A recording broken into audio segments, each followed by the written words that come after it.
Find out what's making you sick and how to heal. Anthony William is the medical medium.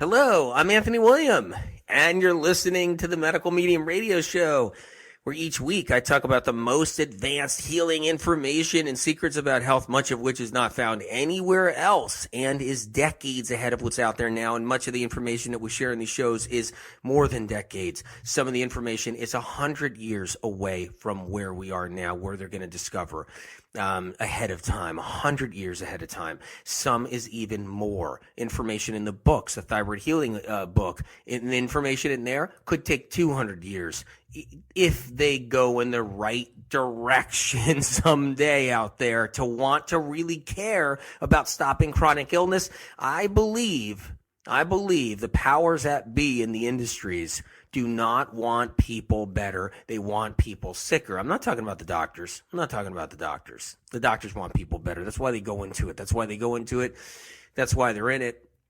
They're in it to win it. They're in it to get people better. They have something in them that said, hey, I want to become a doctor. Something in them that said, hey, I'm going to go through medical school and stand in front of a cadaver, a person laying there, and filled with formaldehyde. And there's something in them, something in them said, hey, I want to help people. There's no question. But the powers that be above the doctor, well, they don't want people better. They don't want people better. It's not interesting. It doesn't interest them. Because if people get better, where does the industry go? It loses money. Guess how much? Trillions of dollars. Come on. Do you know how many grandfathered laws and investments and money and vaults with documents in it that exist, that run the industries, that just no one has a clue? It's just, we're little tiny peasants, little pawns and peasants down here. We're not supposed to know about anything going on up there. Trust me, we're not. We get sick. Oh, what is it? Oh, wait, what is it? It's genetic. Oh, I got autoimmune because it's genetic. Okay, well, I guess I'm just faulty and bad. No, it's unbelievable about the corruption is just, you can't even imagine. So they want us sick, not the doctors. So the whole point is we're talking about advanced information ahead of what's out there now.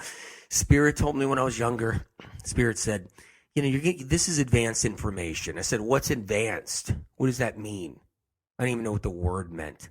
Spirit said, well, this is information that nobody knows, that are not going to learn in a long time. And it was really confusing to me when I heard that when I was 5, 6, 7 years old, 8 years old. It was just baffling. It baffled me.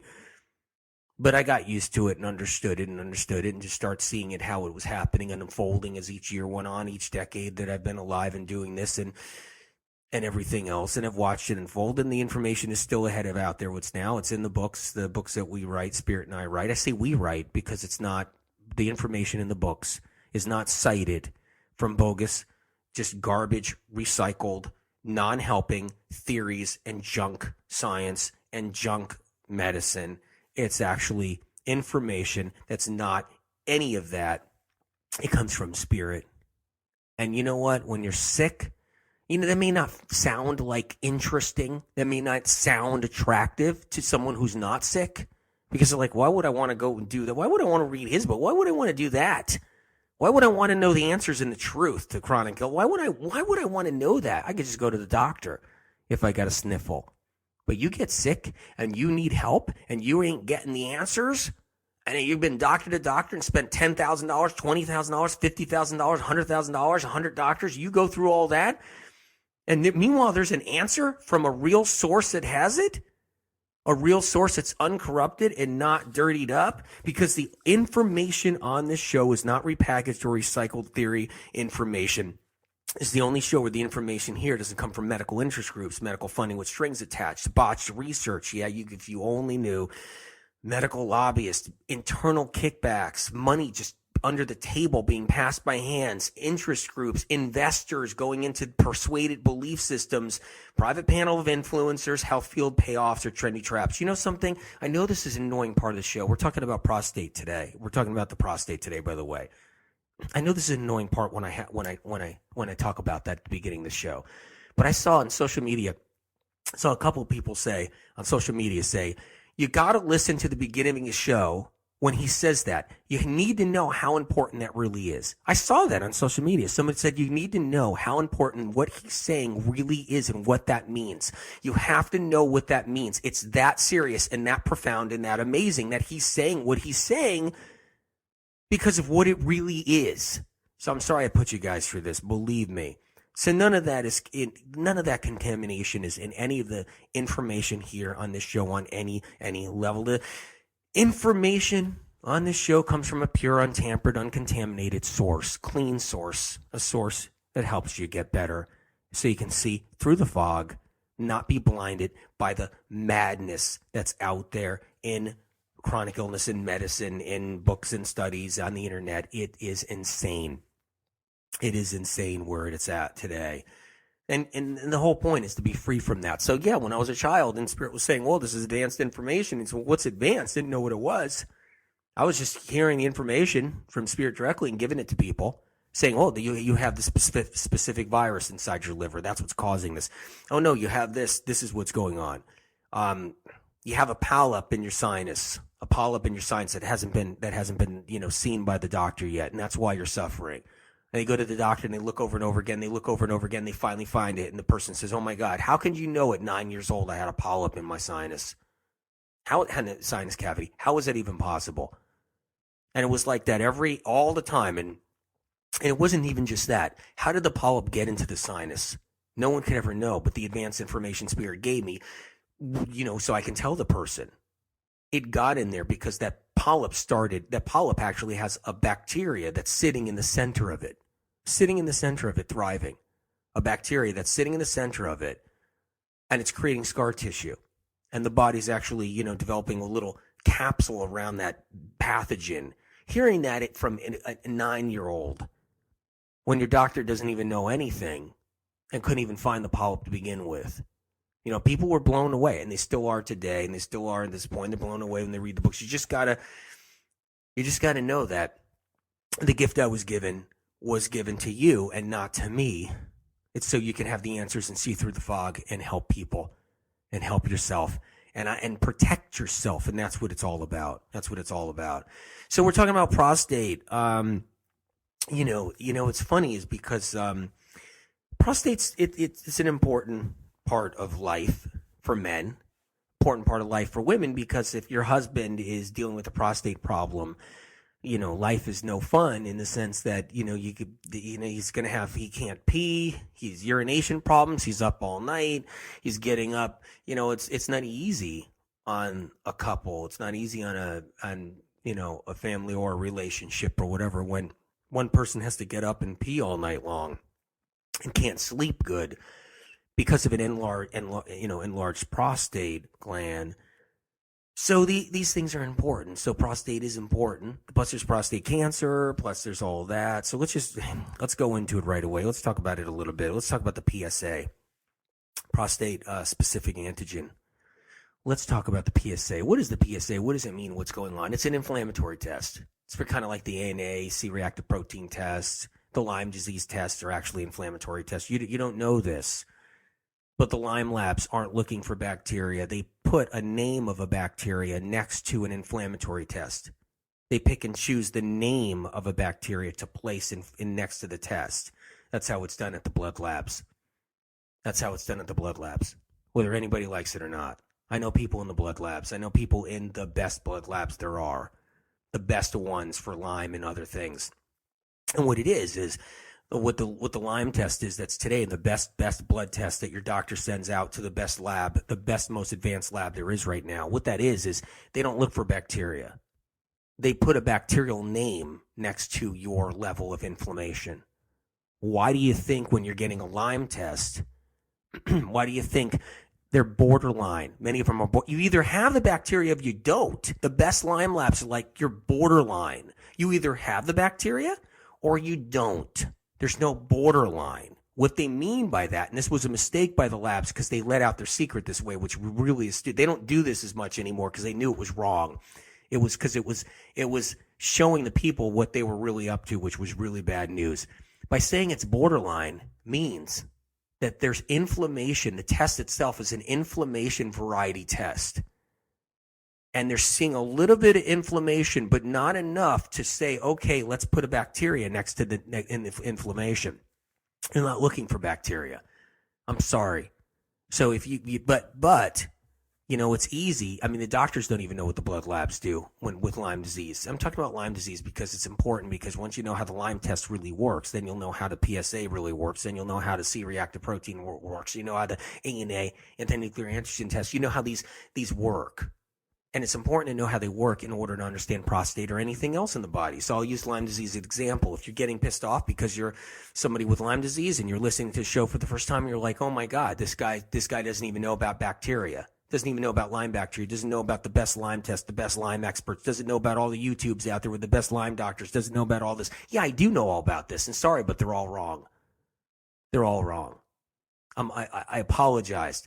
I got to apologize for them being wrong. Here's how it works. And I know people in the best labs. What happens is they do an inflammation test. That's what it is. To see how much inflammation is in the body of someone suffering from neurological Lyme or neurological problems or whatever it is, because there's going to be inflammation everywhere in the body. Because when you're dealing with anything that creates Lyme disease or anything that creates anything else, anything that remotely gives you symptoms that are mysterious or neurological or just any kind of sickness, inflammation, viruses and bacteria do rise up inflammation in the body. But bacteria doesn't cause neurological problems. It's viral that causes neurological problems. So neurological Lyme is viral. Neurological, all that's viral. All of it is. RA, rheumatoid arthritis, is viral. Multiple sclerosis is viral. All that's viral. Chronic fatigue syndrome, ME, chronic fatigue syndrome itself, all that is viral. So that's how it works. So what happens is, and you get a Lyme test, the Lyme lab, the doctor doesn't know that they're not searching for bacteria. The doctors know that. Some doctors are learning now, and they're learning that the Lyme lab is not looking for bacteria. They're looking for inflammation. Then they choose what bug they want to put into the level of inflammation you have. They choose. They actually choose for you. That's how it works. They choose for you. And so they'll put, Borrelia next to it. They'll put Babesia next to it. They'll put something next to it. And that's how they do it. And then they send that back to the doctor, and the doctor will be like, well, you got Lyme. Oh, they'll say borderline. Borderline was the greatest mistake they could ever do, because that's how they're found out that they do this. It's terrible.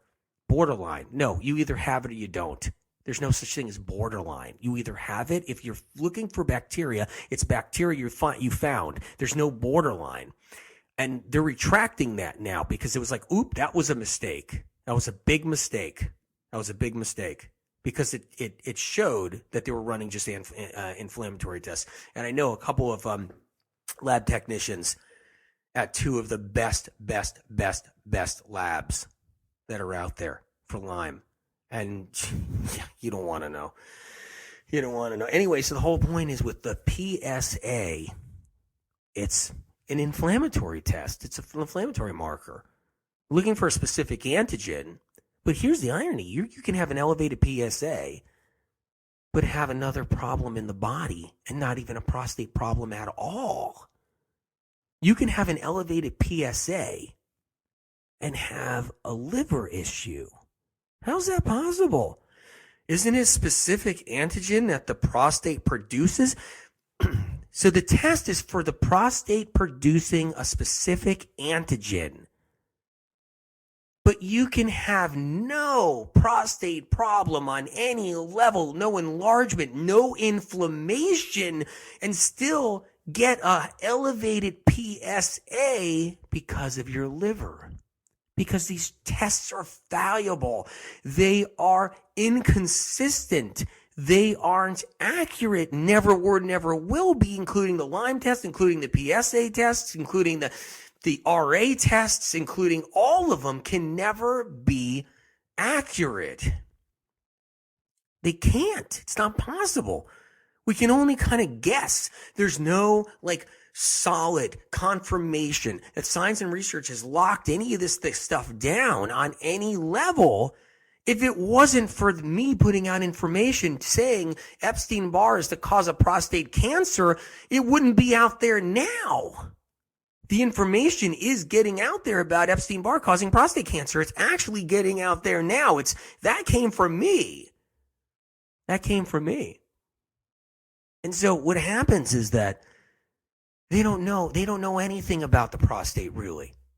And they don't know anything about the tests, too. The tests are really not great, concrete, accurate evidence. Scientific evidence, got it all down. Sure, that's why 250 million Americans alone are sick and not getting help.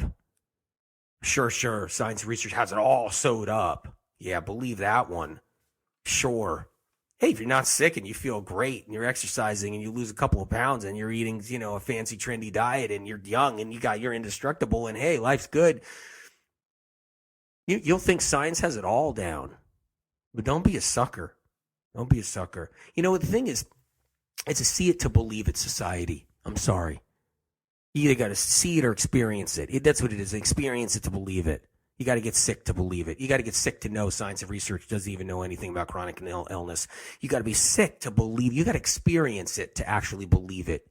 Because if you don't experience it, you'll never believe it. That's how we will live here. That's how we work. That's how we think. That's how we act. That's just the way we are here. So sad. It's so sad to even live like that. That's not good. It's not good. It's how we get tricked. It's how we get thrown down the wrong direction. It's how we don't help others. That's how we don't, move the needle in the world of chronic illness. That's because of all of that. So it's really sad. So the whole thing with the PSA test, you can have a liver condition. You can have a problem somewhere else in the body, somewhere happening. You can have inflamed nerves. You can have something else going on. You can have an saturation of toxins in dirty blood, thick, dirty blood, and have these toxins floating around in your bloodstream. You could be on this not so great diet, really high fat diet. You got toxic liver, toxic blood, everything else, and you'll trigger off a high PSA test. That's why even the industry says they can't trust the PSA test. They can't trust it. It's not a guarantee to decide if you have cancer or an enlargement prostate either. There's no guarantee with that. Well, wait a minute. If it's a prostate-specific antigen you have found, if you really found an antigen in the blood work, so the blood lab says he's got this specific antigen that the prostate produces, where can it go wrong? Where can it go fallible? Where can it actually be a problem? How can it be a problem if it's a specific antigen they have found? Because something's wrong. Because it's not a specific antigen they're finding. If you can't guarantee it, if you can't guarantee that antigen is telling you anything, then something's wrong with the test itself. Something's wrong with the test itself. That's the whole point. That test can still get triggered off no matter what's happening in the body, no matter prostate or no prostate. Wait a minute, doesn't the prostate produce the antigen? It should, because that's what it's picking up. So high levels of this antigen mean there's a prostate problem. There's people out there, prostate is perfect. And the antigen is through the roof. The reason why is because it's being triggered by the liver or triggered by something else.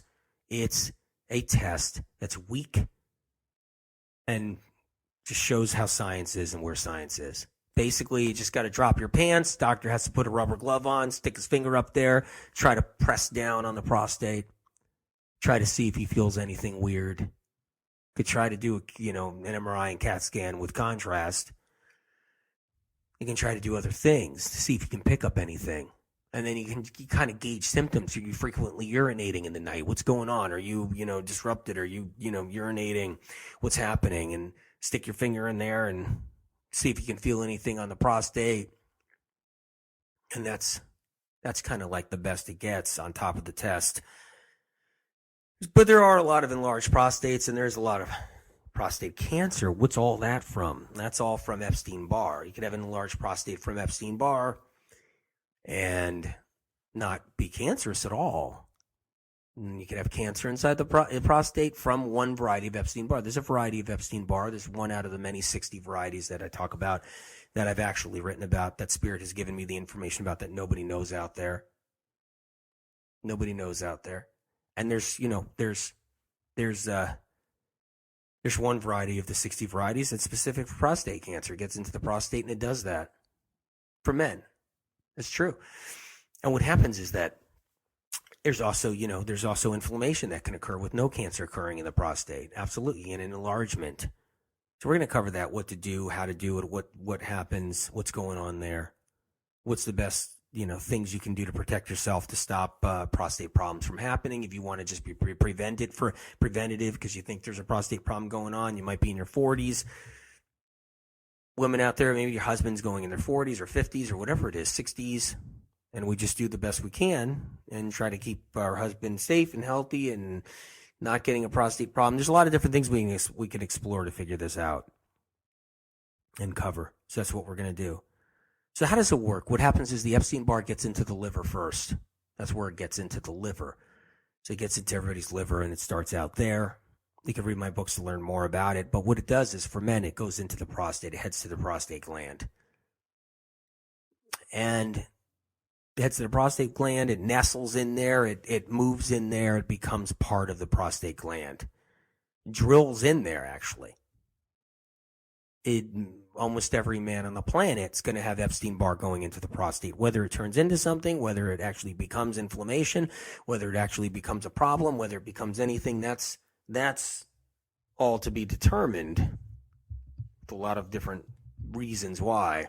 How a man is taking care of himself, what he's doing for himself, what he's eating. So we're going to cover foods and everything else there too. We're going to cover supplements as well with prostate.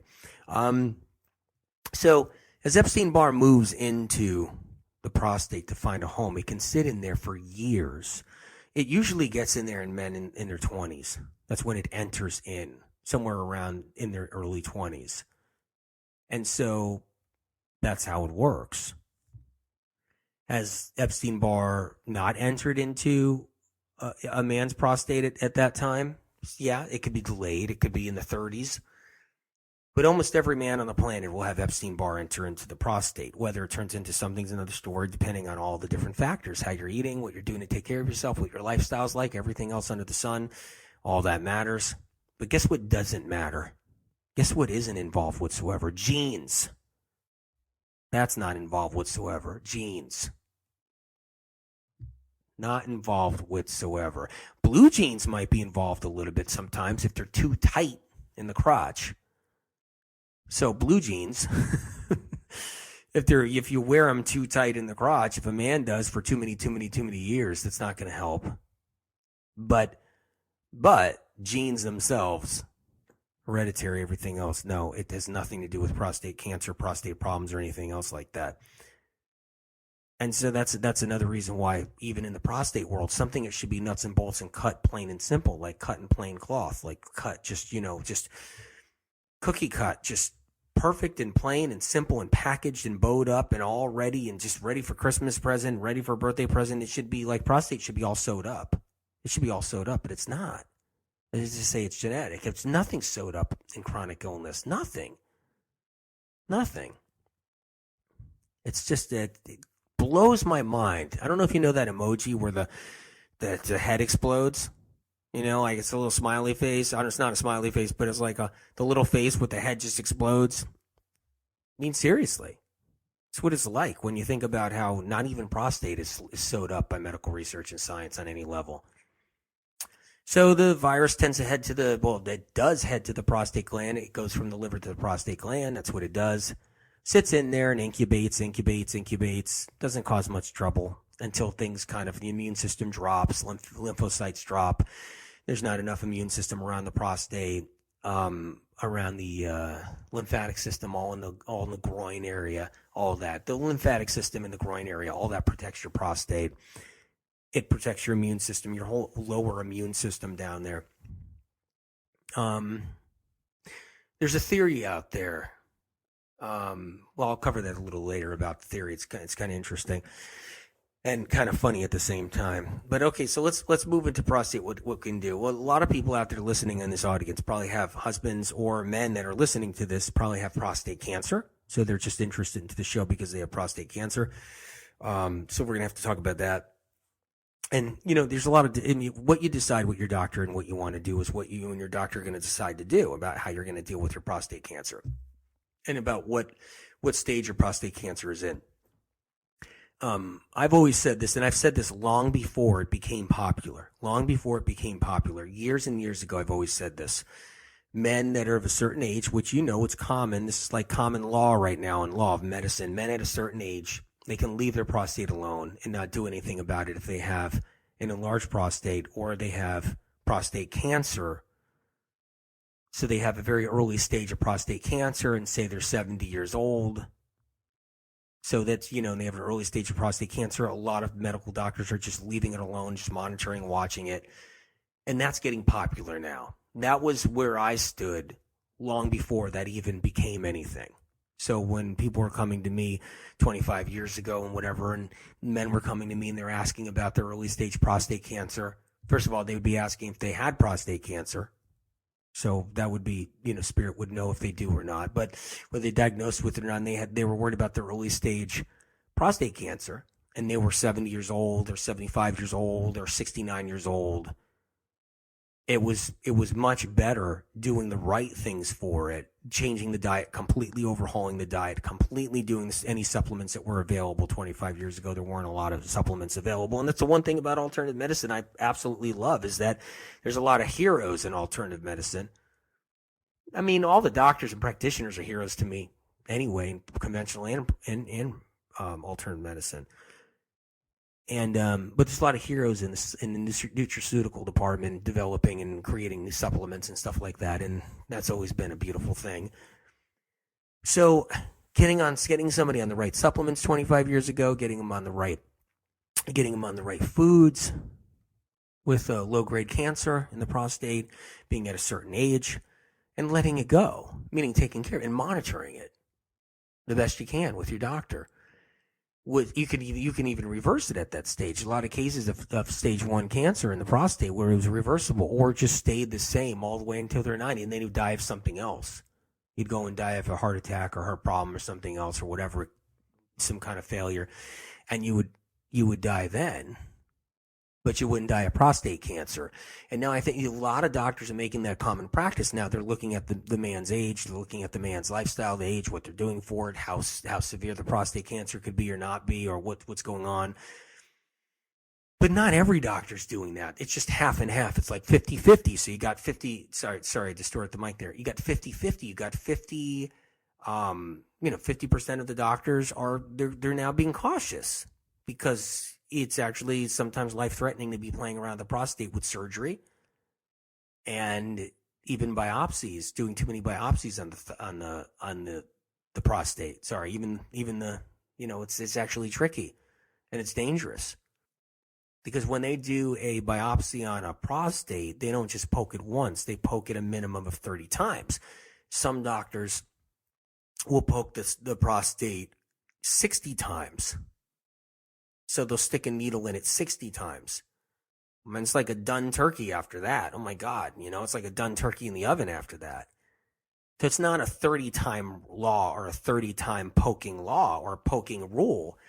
It's like some doctors will go 50 times, some doctors will go 60 times. And then a lot of people after the prostate biopsy, they're sick for months. A lot of men are sick for months. They're not just up and walking and feeling fine. There's some of those, but they get sick. They end up going into the hospital. They get admitted in the hospital with fevers, and they pass out when they're walking, and the weirdest things happen from that. So it's kind of aggressive. So you don't want to go through a lot of that. And of course, when you're dealing with prostate cancer, then you're poking it 60 times, and it's there's a good chance you can start opening up that Pandora's box. And, start spreading some cells around. That's not good either. So you can do a whole bunch of supplements and take care of yourself to make sure that you get all, you clean all that up. So any cells that might have been dispersed, you can work on, fixing and healing with the right supplements and the right diet so nothing happens. And then that's something you can do, which is really important. So depending on your age and what level of cancer that's theoretically determined by the doctor, 50% of them, they leave men alone. The other 50 say, okay, we're going to do radical surgery. We're going to do radical radiation surgery. We're going to do whatever we got to do. We're going to do some chemo, whatever we got to do. So there's this kind of like, there's two baskets now. There's two baskets people are in. So, and that's kind of where it lies out there. Maybe you've experienced some of that and you know what that's like. So what about the people that enlarged prostate, cancer or no cancer, nobody really knows, whatever, it's enlarged. You're living with it. Your doctor says, okay, you got enlarged prostate. Let's watch it. Let's monitor your PSA. Let's see what we got going on. And then you got that happening. Well, let's talk about getting rid of that enlargement. We'll also talk about what we can do for cancer, and some of it's going to be for both. Some of it's going to be for both, for helping both situations out. Prostate cancer and just enlargement all on its own. And symptoms, prostate symptoms of, that there's something going on. So we'll deal with all that. So what are we dealing with when we're trying to help the prostate? We're trying to get a virus out of the prostate. We're trying to get a virus to leave the prostate. We're trying to beat down, destroy, and break down a virus is what we're trying to do.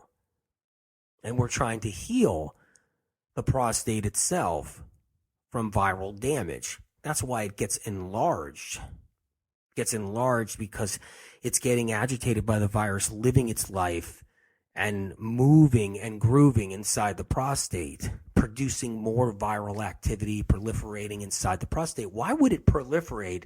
Why would it grow? Why would the virus sit inside a prostate and develop more and more and more and grow more and more and more? Because it's getting food. Food it likes. See, every gland in the body, every organ, every cell needs food. So when you eat, something from that food gets into every gland. It gets into your thyroid. There's like thyroid healing book. I talk about the best foods for your thyroid. It's not a guess either, like the other books. The other books, it's all about guessing what diet. They just put you on some autoimmune blah blah diet and for your thyroid or whatever it is. Oh, God, it's unbelievable. It's like throwing darts at the side of a barn. But in thyroid healing, specifically, really what's for thyroid and everything else, information that's not contaminated. So you want to, look into that book if you can. But the point is like your body, everything, your gland, every gland, that's what I'm talking about. Every organ, every cell is drinking food. Drinking food. That means your prostate needs to drink food. It needs to absorb and utilize and eat food. So that means if you're not eating good food and you're eating food that feeds viruses, because viruses eat, would you believe where we are today? That science and research and the best doctors and the best experts and the best book writers and the best internet people and the best whatever clinics don't even know that viruses eat? And when you hear they do, it's because of my campaign with 20 years of getting it out there, including the books now, and getting that information out there. And then you will hear eventually, oh, wait, we think, it's a discovery. We think a virus eats. And that's going to be fantastic. That would be amazing if that happens. But I won't be getting any credit. I'm sure of that. Thieves in the night don't give anybody credit. Here's the deal. So your prostate is drinking. It's eating. It has to. Every organ does. You eat a food that feeds the Epstein-Barr virus inside the prostate, it's going to grow. It's going to get the food it needs. It's going to get the food it wants. It's going to be hungry. It's going to be a hungry, hungry hippo. Hungry, hungry hippo is what it is. I don't know where I got that from. Hungry, hungry hippo. Wasn't there something in the 70s as a hungry, hungry hippo thing? So that's what it would do. And the virus will feed off of it. So if you're eating something like corn's not good to eat because basically all corn on the planet is contaminated at this point. You guys know that. You don't need me giving you a GMO lesson. But, corn products, that's really more specific to feeding a prostate problem, kind of corn products, any kind of corn. Here's another thing, dairy, right? Any kind of dairy. Pork will feed Epstein-Barr. He's too much soy that can feed Epstein-Barr. Eggs are the big one. Men eat a lot of eggs, right? I mean, you're a guy listening right now. You eat a lot of eggs. You probably do or have, or maybe you know your friend does for sure. But men eat eggs. Women eat a lot of eggs. But I think men eat more eggs. I'm pretty sure men like their eggs. They like their eggs. They like them in different ways. So with the eggs is that the problem is with the eggs is that what's in the eggs goes to the prostate very easily. Prostate does absorb lots of different chemicals from eggs, pasture-raised, organic, free-range eggs. These are natural chemicals inside these eggs that absorb into the prostate and feed a virus, such as Epstein-Barr, which loves to feed off them. Decade after decade of egg sandwiches, egg omelets, egg dishes, fried eggs, diner eggs, restaurant eggs, home cooked eggs, your wife making you eggs, your sister making you eggs, whatever it is, your girlfriend making you eggs, all through your life, they add up. And by the time you get to 40, 45, 50, 38, 30, 32, your prostate starts to enlarge. Slowly but surely, because the virus is getting everything it needs. And then if you're on a high-fat diet, because yes, you've been eating eggs and you're eating cheese and you're eating all these other things and you're on this high-fat diet, you're eating burgers. You're on this high-fat diet. It's not the bun on the burger that's the problem. I know everybody thinks it's the bun. Now, the bun on the burger is a problem to some degree. It's the gluten. It's the thing that actually, does feed viruses too. So sure, you have the gluten, which will feed viruses in a bun on a burger. But the burger itself is so high in fat that allows the virus to also prosper because you're shutting out oxygen in your bloodstream. So you're minimizing your oxygen levels in your bloodstream. You're lowering them by just barely. It's not even registerable on a oxygen level test that says you got 98% oxygen, you got 99% oxygen. Well, there's all these point ones in between them all. And it's not as clear cut as just 98%, 99%, 100% oxygen levels. It's not as clear cut as that. And when you're on a diet of high fat continuously for so many years, and the high fat's breaking down the liver, and the high fat is minimizing your oxygen levels little by little, your prostate doesn't get the oxygen it needs to keep a virus from growing. So it doesn't get the oxygen it needs to keep a virus from growing. So the virus just thrives. And then the food you're feeding it, the bun, which is gluten, which will feed a virus, but most importantly, the eggs and everything else, the dairy and other things I talked about. And you're just doing that. And yeah, sure, barbecue, pork ribs on a barbecue, but your prostate's just going to it's one more set of barbecued ribs to prostate cancer. It's one more bringing you down the lane to prostate problems, to peeing all night long, having to pee all night long, and getting your spouse, partner, friend, whatever, just all upset. And, discomfort and all kinds of problems occur. So we have to be careful on what we're eating. If I had a prostate problem, I would go 100% plant-based is what I would do. If there's a prostate cancer problem, you go plant-based.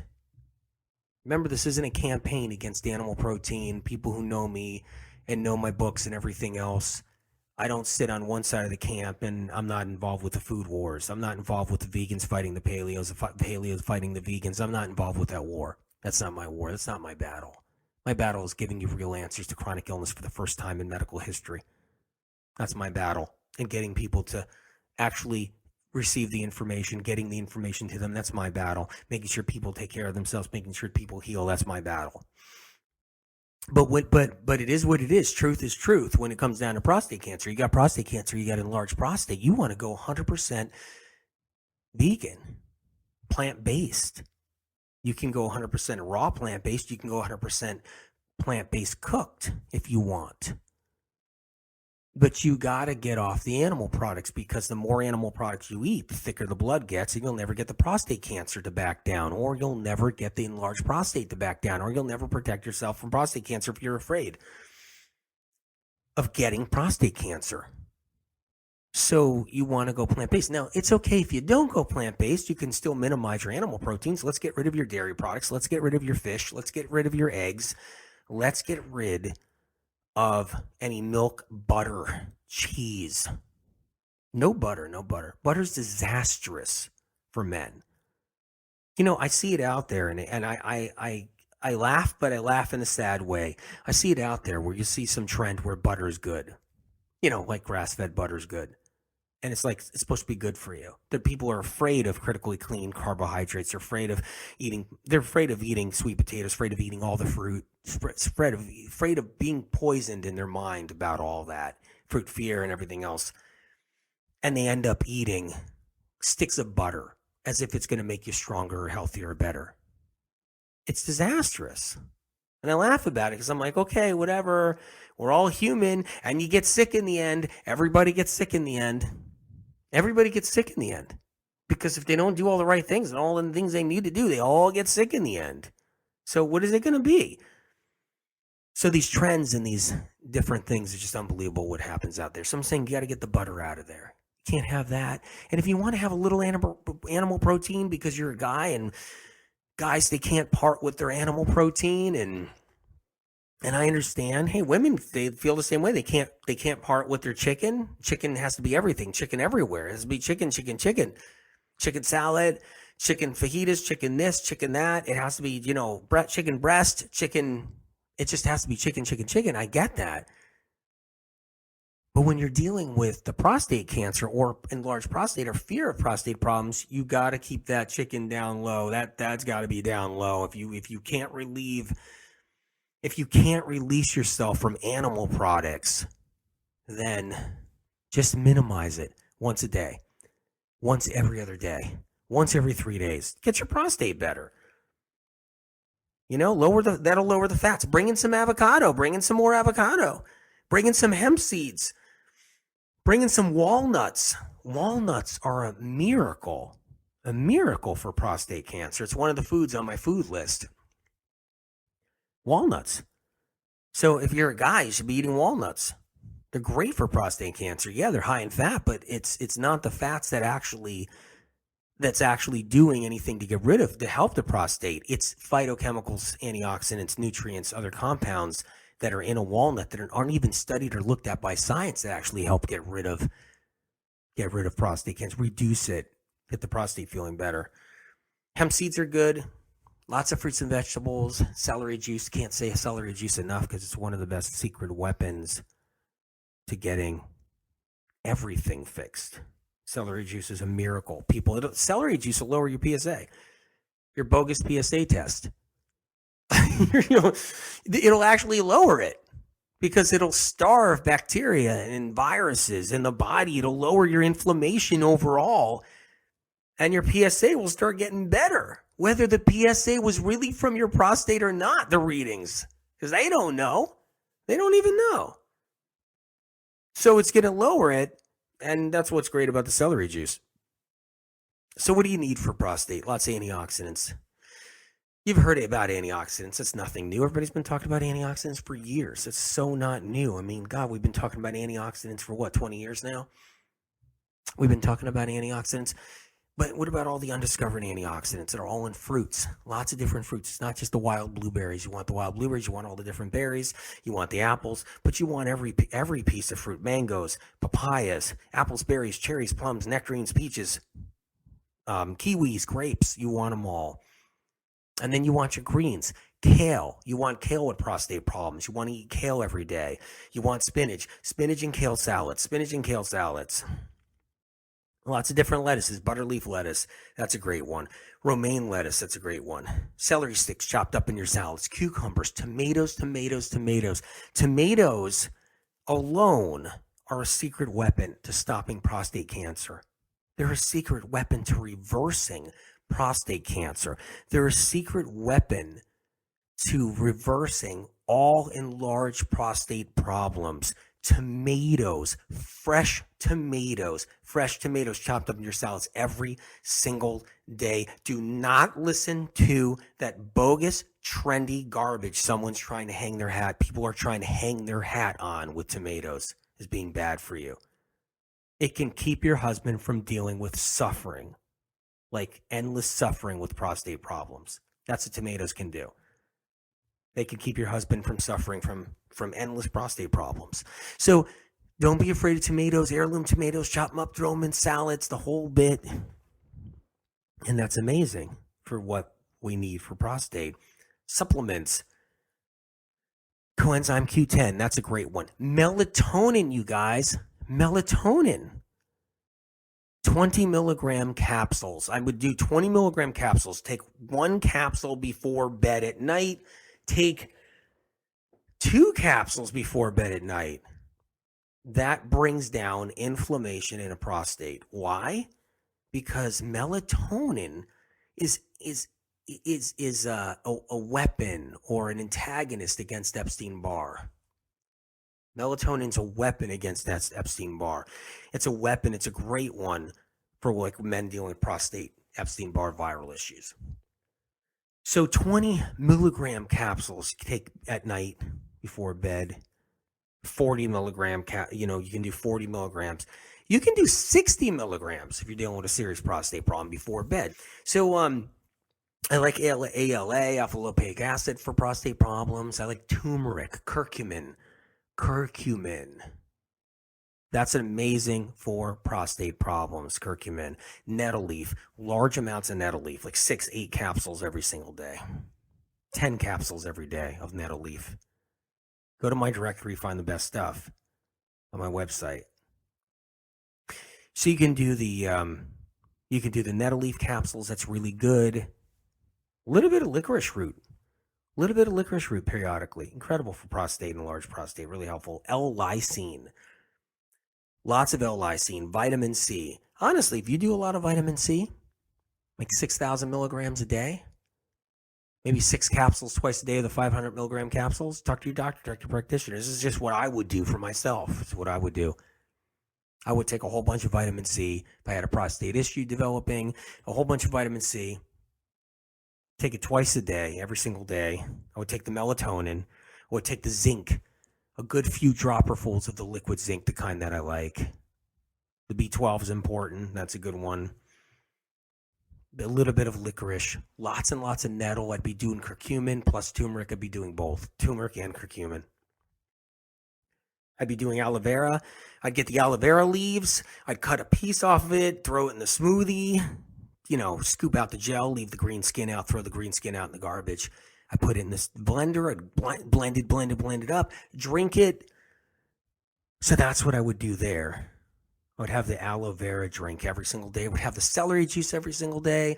Lots of fruits and vegetables. I would get off the animal proteins.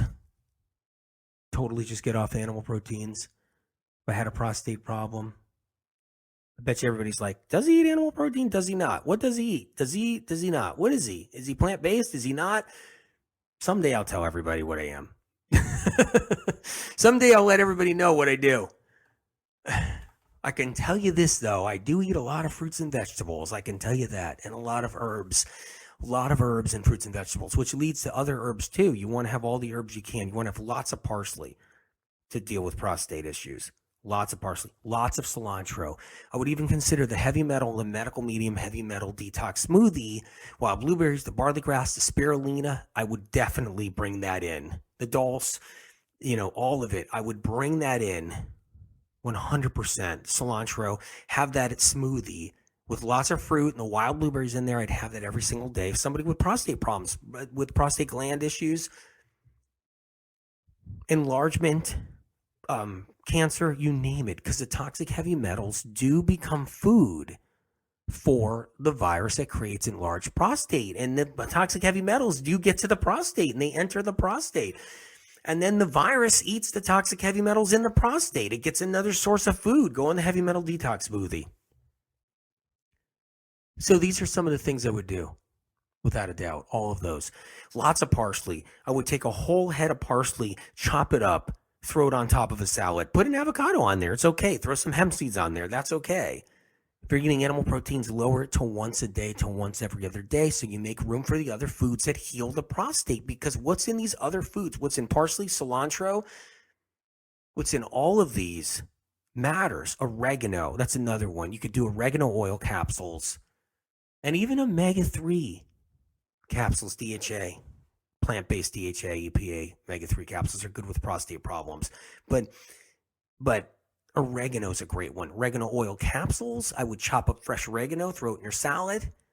I'm giving you as many options as, really good. And then hydration, lemon water, ginger tea, lemon water, celery juice, cucumber juice. Pick the one you want. I would bring in celery juice without a doubt. Bring them all in. Hydration, water, lemon water every day, on and off, all day long. A little bit of lemon water because you need to flush out the poison and get hydration and oxygen down to that area, especially if you're taking vitamin C. So the vitamin C will work even better down there. Lots and lots of tomatoes. Don't be afraid of tomatoes. You got prostate, enlarged prostate, or prostate problems. Bring in tomatoes. They are a hero for chronic illness. Don't get sucked into that nightshade theory. Don't whatever you do. It's unbelievable what's going on out there. Unbelievable. Tomatoes literally can keep you from dying earlier in your life. They can give you a longer lasting life, and they don't create inflammation. It was tomato sauce on a pizza, for God's sake, that triggered off the first bout of everybody thinking, well, it's got to be the tomato because obviously the cheese isn't going to give me arthritis. No, not the cheese. It's going to be the tomato that gives me arthritis. This is how the whole mistake was made to begin with. And then there's people that, because they believe it's the tomato, they don't eat a tomato, they eat something else. And then 2 days later, they get arthritis from something they ate 2 days ago. Meanwhile, they had a tomato one time and they're like, oh, it must have been the tomato. It's unbelievable. You just got to eat the tomato ripe, and you got to pick the best varieties, and you got to pick the sweeter varieties. It's even better. It's even better and healthier for you. So do not forget that. Bilberry is actually really good for prostate too. Bilberry. Elderberry. It's another one. Elderberry syrup, bilberry, any kind of bilberry supplement is actually helpful for prostate. Think about that one. Resveratrol is helpful. I mean, if you want to go with some more supplements, but I would be doing a ton of wild blueberries for prostate. I'd be doing cranberry. Buy some cranberries, frozen cranberries. If you want cherries, that's a great one for prostate issues. Cherries, so do the cherries. That's a great one. Bring them in. All the different fruits, like I said, tons of apples, whatever you can bring in. Applesauce is good for prostate. Even oatmeal is good for a prostate problem. Listen, if your guy has a hard time going, lower on the bad foods, he can't get rid of his eggs, he can't knock down the red meat. Yeah, that's right. You think red meat's good for prostate cancer? No, it's not. I promise you it's not. Has nothing to do with anti-paleo, anti-this, anti-vegan. It has nothing to do with that. I'm just saying you can't eat red meat with prostate problems. I'm sorry. I don't care where the cattle was raised. You just can't do it. So get your guy off of that. Put him on wild salmon. Put the guys on wild salmon. If you're a guy listening to this, go on wild salmon if you can't get rid of all your animal products. Do wild salmon twice a week, 2-3 times a week, as long as you're doing the heavy metal detox smoothie and you're doing everything else. You're pulling out heavy metals and you're doing everything else. You're doing good. If you got to be on wild salmon, do the wild salmon. So that's our show on prostate. I hope I gave you enough. I hope you guys gave you enough meaning, I think we covered what we needed to cover. Listen, I love you guys. Just know that I'm with you. Take one day at a time. We can take care of our prostates. We can do it. We can do what we need to do. And, all right, keep a light heart. One day at a time. Okay, God bless you. I love you guys. And I'll see you at the next show. Talk to you soon. And take care of yourself. Pat yourself on the back. Have some compassion for yourselves. I love you. Bye-bye.